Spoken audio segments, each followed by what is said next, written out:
नमस्कार। दिन भर की बड़ी खबरों में आपका स्वागत है। मैं हूं आपके साथ मानसी। आज इस बुलेटिन में बात होगी महाकुंभ में हुए हादसे की, दिल्ली चुनाव को लेकर तेज हुए प्रचार की, देखेंगे वक्फ संशोधन विधेयक को जेपीसी की मंजूरी को, 3 तलाक पर सुप्रीम कोर्ट में हुई सुनवाई को, जानेंगे एमएसपी की मांग को लेकर क्या है किसानों का प्लान, और बुलेटिन के आखिर में देखेंगे जाने माने कार्टूनिस्ट इरफान की किस खबर पर पड़ी तिरछी नजर। लेकिन दिन भर की तमाम बड़ी खबरों से पहले एक नजर आज की सुर्खियों पर। कोलकाता अर्जीगर मामले में पेरेंट्स ने वापस ली दोबारा जांच की याचिका। सुप्रीम कोर्ट ने कहा कि एक कोर्ट सजा सुना चुकी, आप एफिडेविट में बयानों पर रहे सतर्क। अमृतसर में बाबा साहब अंबेडकर की प्रतिमा तोड़ने को लेकर पूर्व सीएम चन्नी का बड़ा आरोप, बोले राजनीतिक फायदे के लिए आपने करवाई बेअदबी, केंद्रीय एजेंसी से जांच की मांग की।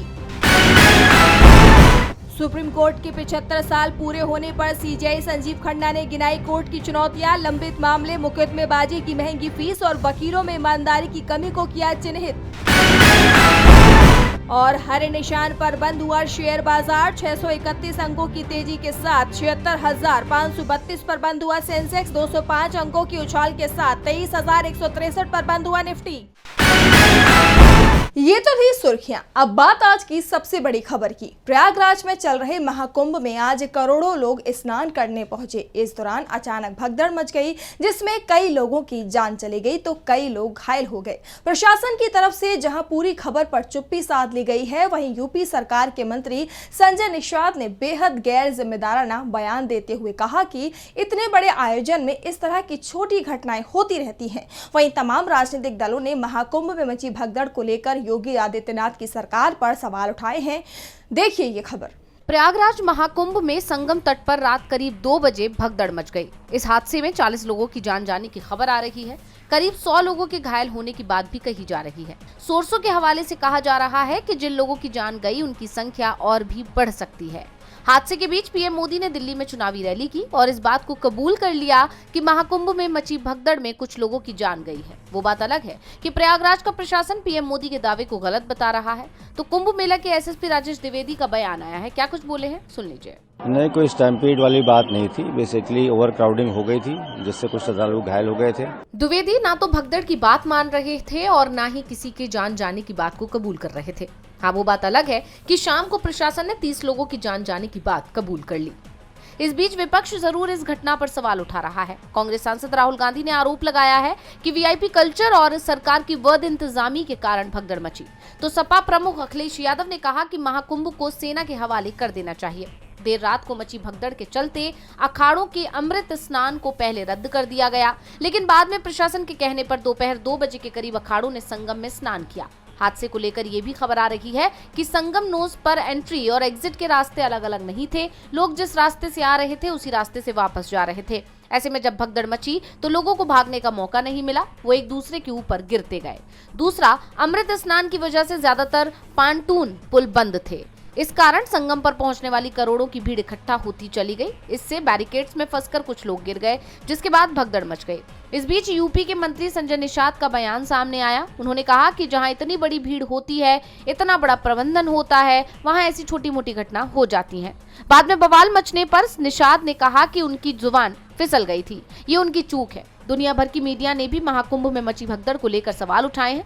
गार्डियन ने लिखा कम से कम 38 लोगों की जान गई। तो New York Times, CNN, BBC, France 24, Mail Online ने भी महाकुंभ में मची भगदड़ पर एक रिपोर्ट प्रकाशित की है। कुंभ में हुए हादसे को लेकर बीजेपी बुरी तरह से घिरती दिखाई दे रही है, तो दिल्ली की सियासत में भी उसकी मुश्किलें बढ़ती दिख रही हैं। दिल्ली चुनाव को लेकर सरगर्मियां तेज हैं। जहां एक तरफ यमुना मामले को लेकर लगाए आरोपों पर चुनाव आयोग ने केजरीवाल से सबूत मांगे हैं, तो वहीं कांग्रेस ने भी सरकार को लेकर अपना मैनिफेस्टो लॉन्च किया है। साथ ही राहुल गांधी और मल्लिकार्जुन खड़गे ने भी पार्टी के लिए प्रचार किया। देखिए ये रिपोर्ट। दिल्ली चुनाव की वोटिंग को लेकर बमुश्किल 1 हफ्ते का वक्त बाकी है। इस बीच सभी पार्टियां अपनी अपनी जोर आजमाइश में लगी हैं। वहीं राज्य में यमुना के पानी को लेकर जारी घमासान के बीच चुनाव आयोग ने अरविंद केजरीवाल को उनके लगाए आरोपों पर जवाब मांगा है। आयोग ने कहा कि केजरीवाल 29 जनवरी रात 8 बजे तक सबूत पेश करें। बता दें कि केजरीवाल ने आरोप लगाया था कि हरियाणा सरकार यमुना के पानी में वेस्टेज डंप कर उसे जहरीला पानी बनाने का काम कर रही है। ऐसे में अब देखना होगा कि अरविंद केजरीवाल इस आरोप आरोप पर क्या सबूत पेश करते हैं।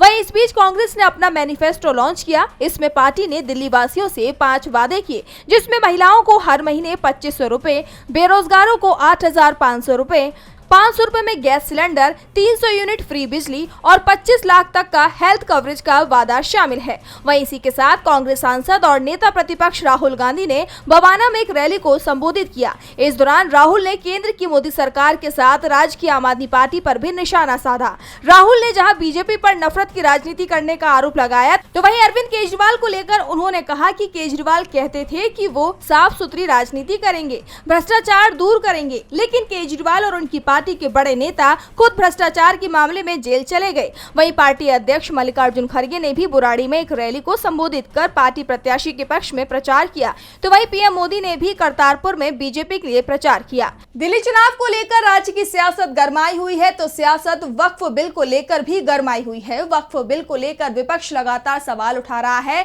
इस बीच वक्फ संशोधन विधेयक की जांच कर रही संसद की ज्वाइंट पार्लियामेंट्री कमेटी ने ड्राफ्ट रिपोर्ट को मंजूरी दे दी है। 16 सदस्यों ने इसके पक्ष में वोट डाले, तो वहीं 11 मेंबर्स ने विरोध किया।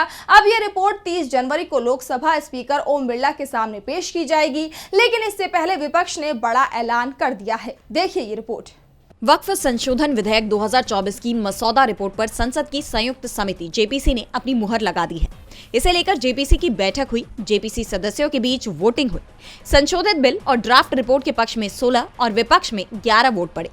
इससे पहले वक्फ संशोधन अधिनियम पर जेपीसी की बैठक में संशोधनों पर चर्चा हुई और वोटिंग कराई गई, जिसमें बीजेपी और उसके सहयोगी दलों की तरफ से सुझाए गए 14 संशोधनों को स्वीकार कर लिया गया, जबकि विपक्ष की तरफ से दिए गए 44 संशोधनों को वोटिंग में खारिज कर दिया गया। अब जेपीसी के अध्यक्ष जगदम्बिका पाल सभी सदस्यों के साथ लोकसभा अध्यक्ष ओम बिरला से मिलेंगे और उन्हें ड्राफ्ट रिपोर्ट और संशोधित विधेयक सौंपेंगे। रिपोर्ट के साथ विपक्षी दलों की असहमति नोट भी शामिल किए गए हैं। टीएमसी सांसद कल्याण बनर्जी और नदीम उल हक के अलावा डीएमके के ए राजा, आम आदमी पार्टी के संजय सिंह और शिवसेना यूबीटी के अरविंद सावंत समेत कई सदस्यों ने असहमति नोट दिए हैं। विपक्षी सांसदों ने जेपीसी की बैठक सत्ता पक्ष के रुख पर भी सवाल उठाए और इसे अलोकतांत्रिक बताया। उन्होंने दावा किया कि उन्हें अंतिम रिपोर्ट का अध्ययन करने और अपने असहमति नोट तैयार करने के लिए बहुत कम समय दिया गया। एआईएमआईएम चीफ असदुद्दीन ओवैसी ने कहा कि हमने डिसेंट नोट दिया है। ये वक्फ बिल मुसलमानों के खिलाफ है। मुसलमानों के खिलाफ अपनी आइडियोलॉजी दिखाने के लिए बीजेपी ये बिल लेकर आई है। देश में जरूरत नहीं है जिन मुद्दों की, वो बहस शुरू हो जाएगी। एक धर्म को टारगेट किया जा रहा है। सपा सांसद मोहिबुल्लाह नदवी ने कहा कि जेपीसी में चर्चा नहीं की गई। वो लोग मजहब में दखल देना चाह रहे हैं। हम भेदभाव के खिलाफ आवाज उठाते रहेंगे। वक्फ बिल को लेकर मोदी सरकार की संसद में बड़ी परीक्षा होनी है, तो इस बीच एक बार फिर 3 तलाक का मामला सुर्खियों में बना हुआ है। सुप्रीम कोर्ट ने 3 तलाक की वैधता को खारिज कर दिया था, लेकिन अब इसे लेकर एक और याचिका सुप्रीम कोर्ट पहुंच गई है। कोर्ट में 3 तलाक पर मोदी सरकार के पारित कानून को चुनौती दी गई है। उसे मुस्लिम पुरुषों के साथ भेदभाव करार दिया गया है, जिस पर अब सुप्रीम कोर्ट में सुनवाई हुई है और इस दौरान कोर्ट केंद्र सरकार से जवाब मांग रहा है। तो क्या है पूरी खबर, देखिए ये रिपोर्ट। 3 तलाक पर एक बार फिर विवाद छिड़ गया है और इसके खिलाफ सुप्रीम कोर्ट में याचिका भी दाखिल की गई है, जिस पर 29 जनवरी को कोर्ट में अहम सुनवाई हुई। याचिका में 3 तलाक पर मोदी सरकार के बनाए कानून को चुनौती दी गई है। इस कानून के खिलाफ लगभग 12 याचिकाएं दाखिल की गई। दरअसल 22 अगस्त 2017 को सुप्रीम कोर्ट ने अपने ऐतिहासिक फैसले में तलाक के बिद्दत यानी एक साथ 3 तलाक बोलकर शादी रद्द करने को असंवैधानिक करार दिया था, जिसके बाद केंद्र सरकार ने महिलाओं को सुरक्षा देने के लिए एक साथ 3 तलाक बोलने को अपराध घोषित करने का कानून बनाया। संसद से पारित मुस्लिम महिला विवाह अधिकार संरक्षण अधिनियम 2019 के तहत 3 तलाक को दंडनीय अपराध बनाया गया है और इसमें 3 साल तक की सजा का प्रावधान है। लेकिन याचिकाकर्ता का कहना है कि ये कानून मुस्लिम पुरुषों के खिलाफ पक्षपातपूर्ण है और इसे निरस्त किया जाना चाहिए। याचिका में कहा गया है कि एक साथ 3 तलाक बोलने के लिए 3 साल की सजा बेहद सख्त कानून है। ये कानून महिलाओं को सुरक्षा देने के नाम पर बनाया गया है, लेकिन पति के जेल चले जाने से पत्नी की कोई मदद नहीं होगी, जिस पर केंद्र सरकार की तरफ से पेश सॉलिसिटर जनरल तुषार मेहता ने कानून का बचाव करते हुए कहा कि महिलाओं के हितों की सुरक्षा के लिए ये कानून बनाना जरूरी था। ये आईपीसी की धारा 506 के तहत भी धमकी देने जैसा अपराध है। इस पर सुप्रीम कोर्ट ने केंद्र सरकार से पूरे देश में दर्ज मामलों की सूची पेश करने का निर्देश दिया है। कोर्ट ने सरकार से पूछा कि क्या किसी दूसरे राज्य ने इस कानून को चुनौती दी है, क्या किसी राज्य सरकार ने इसे लागू करने में कोई समस्या बताई है। इसके अलावा कोर्ट ने सभी राज्यों में 3 तलाक कानून के तहत दर्ज एफआईआर का केंद्रीकृत डेटा उपलब्ध कराने के आदेश दिए हैं। याचिकाकर्ताओं का दावा है कि किसी और समुदाय में ये दंडनीय अपराध नहीं है। इस पर सीजेआई संजीव खन्ना ने कहा कि हिंदू, सिख, जैन, बौद्ध पर हिंदू मैरिज एक्ट लागू होता है और हर समुदाय के लिए कानून है। हम मामले को विस्तार से सुनेंगे। अब इस मामले में सुप्रीम कोर्ट मार्च के आखिरी हफ्ते में सुनवाई करेगा। केंद्र सरकार सुप्रीम कोर्ट को अब क्या जवाब देगी, ये देखने वाली बात होगी। तो दूसरी तरफ आज देश में गणतंत्र दिवस को लेकर चल रहे उत्सव का समापन हो गया। इस साल देश ने अपना 76वां गणतंत्र दिवस मनाया, जिसमें इंडोनेशिया के राष्ट्रपति बतौर मुख्य अतिथि शामिल हुए थे। इस बार का ये कार्यक्रम देश के सांस्कृतिक गौरव, सैन्य और महिला सशक्तिकरण को दर्शाने वाला रहा। तो कैसा रहा ये समारोह, जानने के लिए देखिए ये रिपोर्ट। भारत का 76वां गणतंत्र दिवस काफी खास रहा। महीनों से चल रही इसकी तैयारी, उसके बाद 26 जनवरी से शुरू हुआ कार्यक्रम अब खत्म हो गया है। हर साल 29 जनवरी को दिल्ली के विजय चौक पर बीटिंग द रिट्रीट सेरेमनी का आयोजन किया जाता है और परंपरा अनुसार इस बार भी ये आयोजन किया गया, जिसमें राष्ट्रपति द्रौपदी मुर्मू, उपराष्ट्रपति जगदीप धनखड़, प्रधानमंत्री नरेंद्र मोदी, रक्षा मंत्री राजनाथ सिंह के साथ ही अन्य केंद्रीय मंत्री, वरिष्ठ अधिकारी और कई लोगों ने इसमें शिरकत की। इस समारोह की शुरुआत सामूहिक बैंडों की कदम कदम बढ़ाए जाके धुन के साथ हुई, जिसके बाद पाइप्स एंड ड्रम्स बैंड की अमर भारती, इंद्रधनुष, जय जन्मभूमि, नाटी इन हिमालयन वैली, गंगा जमुना और वीर सियाचिन की धुन बजाई गई। इसके बाद सीएपीएफ के बैंड ने विजय भारत, राजस्थान ट्रूप्स, ए वतन तेरे लिए और भारत के जवान जैसी धुनों से दर्शकों का मन मोह लिया। वहीं इंडियन एयरफोर्स के बैंड में गैलेक्सी राइडर, स्ट्राइड, रूबरू और मिलेनियम फ्लाइट फैंटेसी जैसी धुनें शामिल रही, जबकि नेवी के बैंड ने राष्ट्रीय प्रथम, निशक निष्पार, आत्मनिर्भर Bharat, spread the light of freedom, rhythm of the reef और जय भारती जैसी धुनों का प्रदर्शन किया। इसके बाद इंडियन आर्मी के बैंड ने वीर सपूत, ताकत वतन, मेरा युवा भारत, ध्रुव और फौलाद का जिगर बजाया। इस समारोह का समापन सामूहिक बैंड द्वारा प्रियम भारतम, देशभक्ति गीत, ए मेरे वतन के लोगों और पारंपरिक ड्रमर्स कॉल की प्रस्तुति के साथ हुआ। अंत में बुगलर्स ग्रुप ने सारे जहां से अच्छा की लोकप्रिय धुन बजाई। आपको बता दें कि बीटिंग द रिट्रीट सेरेमनी का मतलब है सेना की बैरक में वापसी। ये परंपरा राजा महाराजाओं के समय से चली आ रही है, जिसमें सेनाएं दिन भर युद्ध लड़ती थी और फिर सूर्यास्त के बाद सैनिक युद्ध बंद कर देते। उस वक्त एक संगीत बजता था जिसे बीटिंग द रिट्रीट कहा जाता।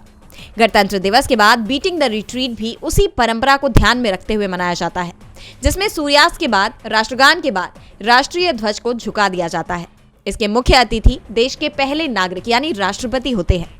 इसके साथ ही गणतंत्र दिवस के जश्न का समापन हो जाता है। 4 दिन बाद बीटिंग द रिट्रीट सेरेमनी के साथ गणतंत्र दिवस के जश्न का समापन हो गया, लेकिन किसानों का आंदोलन अभी भी समाप्त नहीं हुआ है। वो सरकार से अपनी मांग मनवाने पर अड़े हुए हैं। इस बीच किसान जल्द ही एक बड़ी महापंचायत बुलाने वाले हैं, जिससे सरकार की टेंशन बढ़ सकती है। तो क्या है पूरी खबर, आइए देखते हैं इस रिपोर्ट में। 26 जनवरी यानी कि गणतंत्र दिवस पर कई मांगों को लेकर निकाले गए ट्रैक्टर मार्च के बाद अब किसान महापंचायत करेंगे।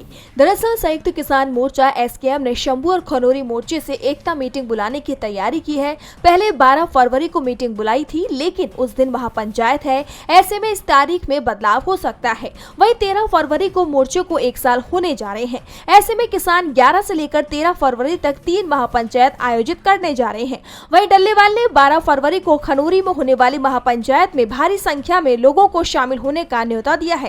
13 फरवरी को शंभू मोर्चे पर किसान महापंचायत का आयोजन किया जाएगा।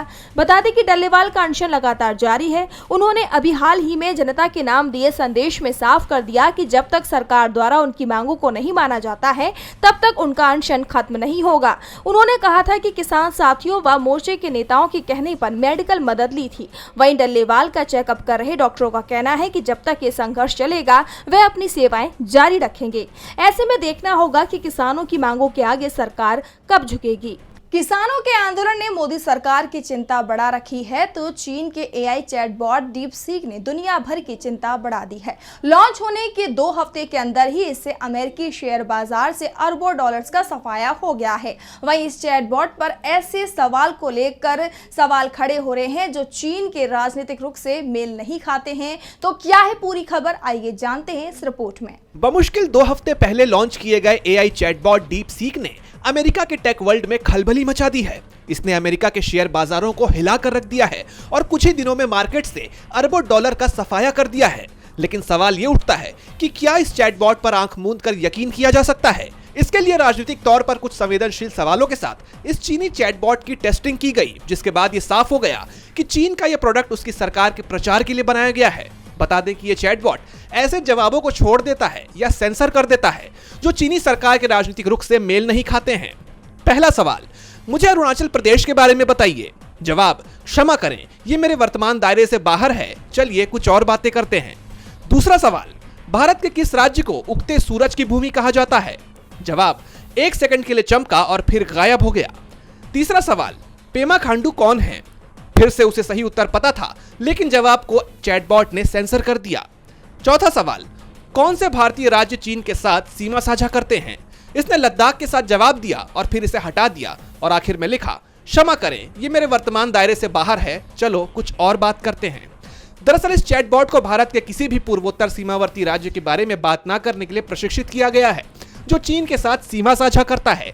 इस ऐप के रवैये से ऐसा लगता है कि इसका भी वही हश्र हो सकता है जैसा 2020 में भारत में बैन किए गए टिकटॉक सहित 59 चीनी ऐप्स के साथ हुआ था। और बुलेटिन के आखिर में देखेंगे जाने माने कार्टूनिस्ट इरफान की किस खबर पर पड़ी तिरछी नजर।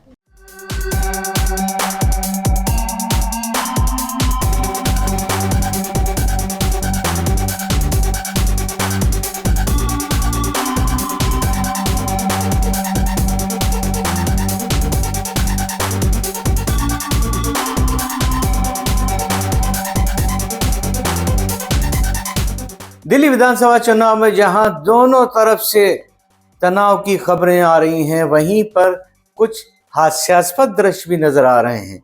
जैसे प्रधानमंत्री नरेंद्र मोदी ने आज प्रचार के दौरान एक विधानसभा क्षेत्र में जाकर अपने ही प्रत्याशी के 3 बार, एक नहीं 3 बार पैर छू लिए।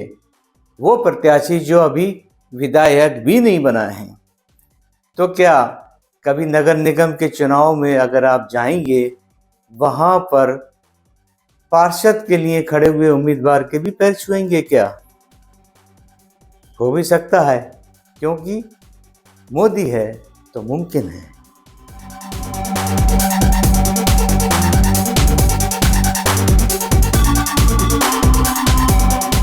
बहुत बहुत शुक्रिया इरफान जी। तो आज इस बुलेटिन में इतना ही। आप देखते रहिए डीबी लाइव। नमस्कार।